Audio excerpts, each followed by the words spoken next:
Hi అండి అందరికీ welcome to Shri Acharya academy. ఒకసారి ఈ సమ్ చూడండి. Most important sum previous NTPC CGL and బ్యాంక్స్లో అడిగిన సమ్ అండి ఇది. ఇటువంటి సమ్ కనుక మనం నేర్చుకుంటే చాలా యూజ్ అవుతుందండి ఎగ్జామ్స్లో. ఒకసారి ఇక్కడ అబ్జర్వ్ చేయండి. 4ని మనం ఎలా రాయొచ్చో చూడండి. ఒక్కసారి 4ని 2 స్క్వేర్గా రాసుకుంటే 36ని 6 స్క్వేర్గా రాసుకుంటే కనుక 49ని 7 స్క్వేర్గా రాసుకోవచ్చు. సేమ్ అలాగే 2 to 6 రిలేషన్ చూస్తే కనుక 12 వస్తుందండి. 2 into 6 అనేది 12 అవుతుంది. అదేవిధంగా 2 into 7 ఇక్కడ 7 స్క్వేర్ ఇక్కడ 2 ఉంది కదా. సో 2 into 7 చేస్తే కనుక 14 వస్తుంది. సో ఇక్కడికి వస్తే కనుక ఒకసారి 30 and 35 ఉన్నాయండి.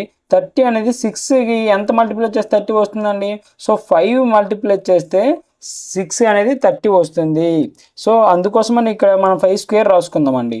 సో 5 స్క్వేర్ అంటే 6 into 5 అండి. 6 into 5 ఎంత అవుతుందండి. సో 30 అవుతుంది. సరిపోయింది కదండి. అక్కడ 6 into 35 30 అనేది. సేమ్ అలాగే ఇక్కడ 7 into 5 ఎంత అవుతుందండి. 35 అవుతుంది. సో 35 కూడా సరిపోయింది కదండి. 7 into 5. సో మన ఆన్సర్ ఏమవుతుంది 5 స్క్వేర్ అవుతుంది. 5 స్క్వేర్ అంటే ఎంత రాయాలండి అక్కడ. సో 25 అనేది మనం రాయాల్సి ఉంటుంది అన్నమాట. అంటే ఆప్షన్లో చూసుకున్నట్లయితే 25 ఎక్కడ ఉందండి. ఆప్షన్ బి అనేది మన ఆన్సర్ అవుతుంది అనమాట. ఓకేనండి.